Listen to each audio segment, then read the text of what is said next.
সকাল থেকেই থমথমে নওদার সর্বাঙ্গপুর। জায়গায় জায়গায় বসেছে পুলিশি পিকেট। অভিযুক্তদের শাস্তির দাবি তুলেছেন পরিবার এবং পরিজনেরা। রবিবার সকাল থেকেই থমথমে নওদার সর্বাঙ্গপুর এলাকায় রয়েছে পুলিশ পিকেট। গুলিবিদ্ধ যুবক চিকিৎসাধীন মুর্শিদাবাদ মেডিকেল কলেজে। শনিবার বিকেলে নওদার সর্বাঙ্গপুরে গুলি চালানোর ঘটনা ঘটে।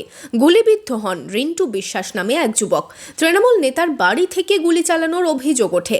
এলাকার বাসিন্দাদের অভিযোগ, এলাকায় শোভাযাত্রার সময় দলীয় মিটিংয়ে যাচ্ছিলেন তৃণমূলের লোকজন। সেই সময় রাস্তায় সাইড দেওয়া নিয়ে বচসার সময় চলে গুলি। ঘটনা বলছিল, আমাদের এখানে তো একটা অনুষ্ঠান আছে, এই যে তার আমার পুজো, কালকে বিসর্জনের দিন ছিল।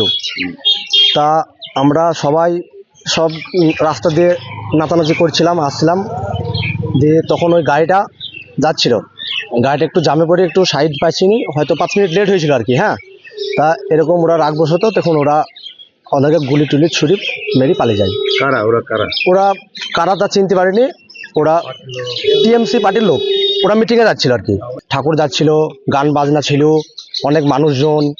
হ্যাঁ, এই জন্য ওরা একটু সাইড পায়নি, লেট হয়েছে, এই জন্যই ওরা রাগবশত এটা করে চলে গেছে। আর আমার ভাই এমনি ওরা কোনো ঝামেলার মধ্যে থাকে না, ও নাচানাচির মধ্যে ছিল। এবার গুলিটা আমার ভাইয়ের লেগ দিয়েছে।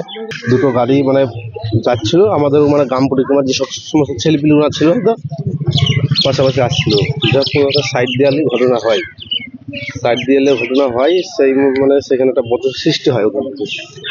তারপরে দুটো গাড়ি থেকে মানে মানে যে সমস্ত টিএমসি লোকগুলো ছিল না, মানে আমাদের ছেলেপিলুরা ছিল, মানে ওদের সঙ্গে একটা ঘটনা মানে ঝামেলা সৃষ্টি হয়ে যায় আর কি। হ্যাঁ, তখন আপনার ফায়ারিং সৃষ্টি করে ওরা।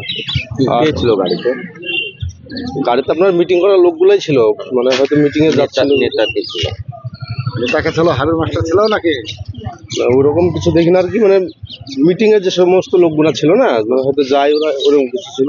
4 চাকায় ছিল, 4 চাকায় ছিল, দুটো স্করপিও ছিল ব্ল্যাক কালারের। দুটো স্করপিওতে কি ব্লকের কোনো নেতা ছিল?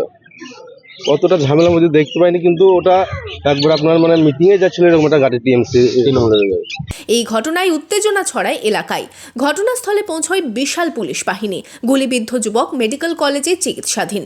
এই নিয়ে গুলিবিদ্ধ যুবকের পরিবারের অভিযোগ এক তৃণমূল নেতার দিকে। আমার ছেলে তারা মায়ের পূজাতে, গতকাল আমার ছেলে তারা মায়ের পূজাতে গিয়েছিল, একটু আনন্দ করতে দি আমার ছেলে বাড়ি ফেরার পথে আসছিল, দি গাড়ি একটা পাস করে চলে যায়, দি লাস্টের গাড়িটাই এসে নেমে আমার ছেলেকে হাবির মাস্টারের গাড়িতে দেখি নেমে আমার ছেলেকে গুলি করা হয়। গুলি কে করেছে বলে মনে করছেন? হাবির মাস্টারের গাড়িতে গুলি করেছে, হাবির মাস্টার করেছে তাই বলছি ছেলেকে। তবে কে বা কারা গুলি চালালো তা নিয়ে মুখ খুলতে নারাজ এলাকার অনেকেই। অভিযুক্তদের কঠোর শাস্তির দাবি জানাচ্ছেন এলাকার বাসিন্দারা।